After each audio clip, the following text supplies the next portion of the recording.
Hi, this is Chris coming at you from California, and I wanted to mention that something about the census that you talk about that happened in the Gospel of Luke.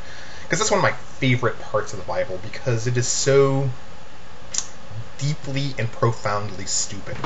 I don't mean that it's like a little bit stupid. I'm talking about it's like one of those really big, stupid sorts of things. Because this is what it would have required. It would have required a Roman emperor to decide to displace 1 million Jewish people in primitive situations and move them all around his vast Roman Empire so he could tax them in a place where they wouldn't actually be making their money. And they would have clogged the roads. It would have been a logistical nightmare. I mean, literally, hundreds of thousands of people would have been traveling to this one small place that wouldn't have had the food to actually bear all this influx of population from the Jews all over the Roman Empire coming to their town of birth or whatever. It would have been a disaster, and it would have been stupid, and it would not have served the tax purposes of the Roman Empire, which ostensibly would have done. It is also something that is without parallel in Roman history. Nowhere else other than in that one book of the Bible does it mention a tax census of that nature. It doesn't happen, except there. And it doesn't happen in any of the other commentators that were discussing the ruling people there in Judea at the time, because there was this guy called Herod the Great. Herod. And Herod did a lot of things that were reported by a lot of people. He wasn't a very well-loved ruler. He was kind of racist reasons. He was kind of half Idumean, and so his Jewish subjects did not consider him to be a real Jew. And they didn't like that. They didn't like his Idumean blood.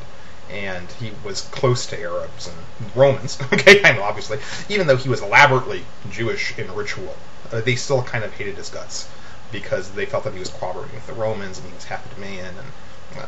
But they tried basically to bribe their affection by doing this like big rebuilding of the temple.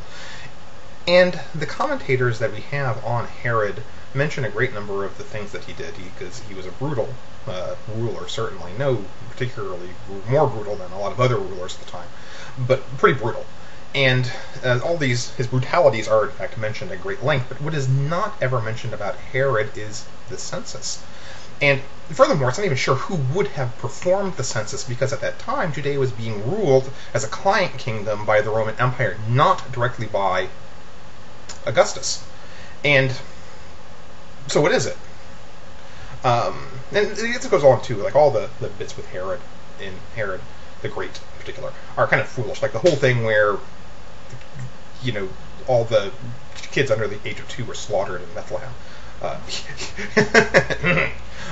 He'd have been executed for that, okay? Again, no ifs, no ands, no buts about it. The Romans would not have allowed a client king to perform that kind of infamous barbarity, almost certain to provoke rebellion, which for some reason it didn't. And again, the only place that murder of the innocents gets mentioned is in the Bible, not any of the other numerous commentators that we have that talk about Herod the Great. So again, the notion that the Bible is like good history is kind of like laughable, right?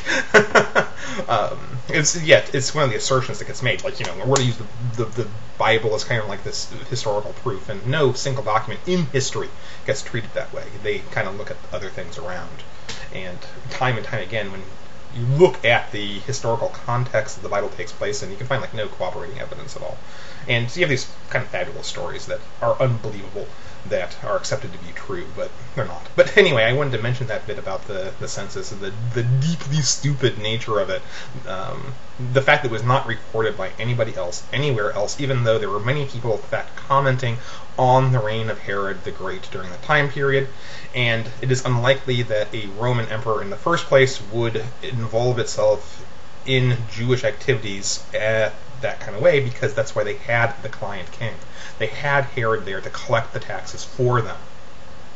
So, that's it. The census in particular was stupid, and I wanted to let you know.